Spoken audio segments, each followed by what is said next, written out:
There's a show I've tried to watch occasionally on TV called The Hoarder, and I looked at some of the situations in those shows. I've tried to understand them, but when I really see these people living and walking around all this filth and debris, it brings to mind the dealership parts department. And we're going to talk today about parts. It's a good time of year to have a conversation about it. But are you a hoarder in your parts department? This time of year, dealerships are making the decisions for year-end adjustment. When we place the focus on parts inventory and how much of that is aged, I understand how hard it is to realize eventually old inventory loses its value and has absolutely no chance of selling. Nevertheless, this is a reality that must be addressed. There's a life cycle on a part number. Comes in, begins selling slowly, then it ramps up, begins to slow down, and then stops selling at all. One time I was in the attic of a client looking through some of the parts tubs as the shipment comes in, and I just wondered what items were inside of this, because I knew they were old inventory, but I didn't know what they were. So I'm digging through these old plastic tubs, and randomly I looked at some numbers. I just wanted to see what they fit. So I found this brake caliper and wrote down the number and a few other items. I went down to the parts catalog and system and looked up, see what these items fit. And the brake caliper was for a Chevrolet Vega. Now, you can imagine the chance of someone restoring an old Vega and needing the left front brake caliper, then tracking down and finding this specific dealership, in my view, is nearly impossible. Yet, here it is in the attic, taking up space that could be used for current inventory that is needed, so we improve the fill rate to the technicians and keep everything moving and actually improve sales. What I suggested this dealer do, and this does work, is send items like that. If they have a core value on it and they've been around forever, send them back as a core. When I read policy and procedure manuals, it never came up as an issue that manufacturer doesn't say you can't send a new part back as a core. And actually you did purchase that core, and also it works on old number transitions too. So if an item came in and has a core value and the number can't be returned because it's been updated, you can send that core back as a new number and get credit for that core and get that out of your inventory. Send anything back that's old, has a core on it. Let's say if you got something 5 years or older, take the core and run with it.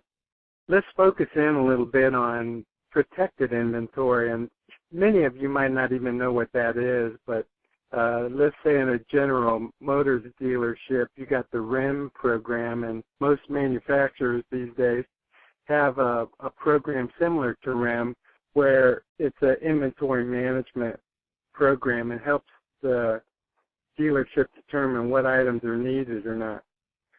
So if you look at the percentage of inventory that under that program is protected, that means that in the case of REM, for example, that we're using with this General Motors program, if it hasn't sold in 15 months from when you get it, you can return that back to the manufacturer and receive a credit.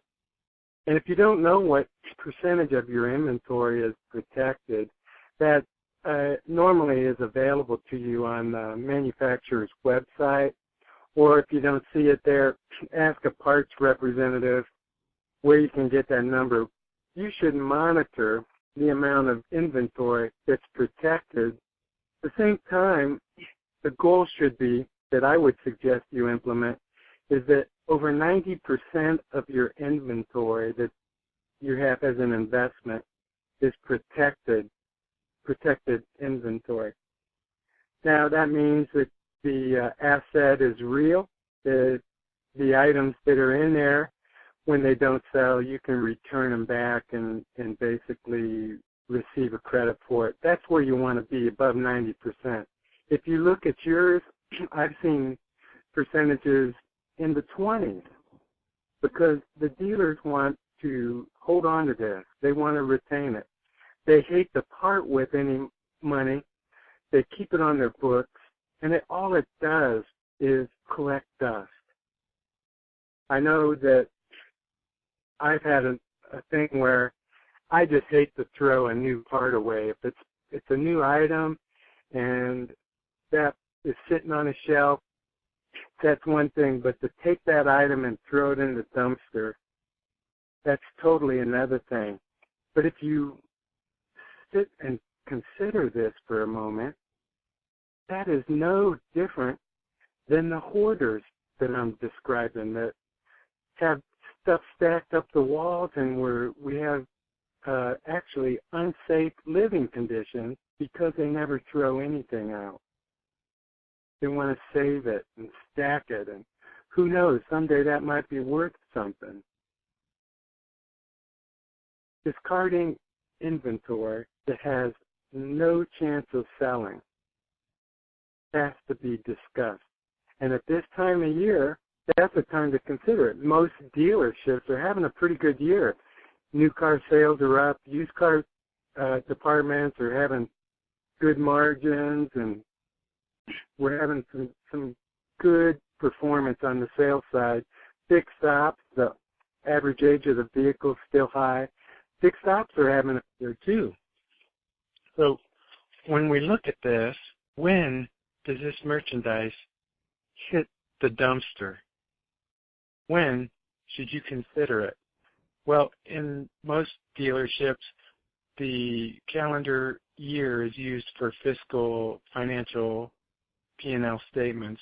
So we're looking at the opportunity to mark down this inventory and throw away or discard inventory that has no value. So when should it hit the dumpster? I really believe that before any part should hit a dumpster, use every available tool that's in our arsenal to cut the price down below dealer and below dealer net and see if you can dump it. If that part's been in your inventory over 24 months and you can get 50 cents on the buck, I believe you should take advantage of that and move that item, put it behind you. If that part has been there over 3 years, I think that consideration should be given to mark it down to zero and throw it away. But if you haven't had a policy in place when that part hits the dumpster, a general guideline would be start at 5 years. If it's been there over 5 years, mark it down to zero, get it out of there. Again, if it's been there over 24 months, discount it, move it when you can. I recommend companies like Dealer Mine program. You're paying 50 cents on the buck, and they will help find buyers for you. Cash Discovery is another one. And then if you're on Ford or General Motors, OE Connect or some of the other vendors are out there that help dispose of old inventory. Basically, if it's over 24 months, start with a steep discount.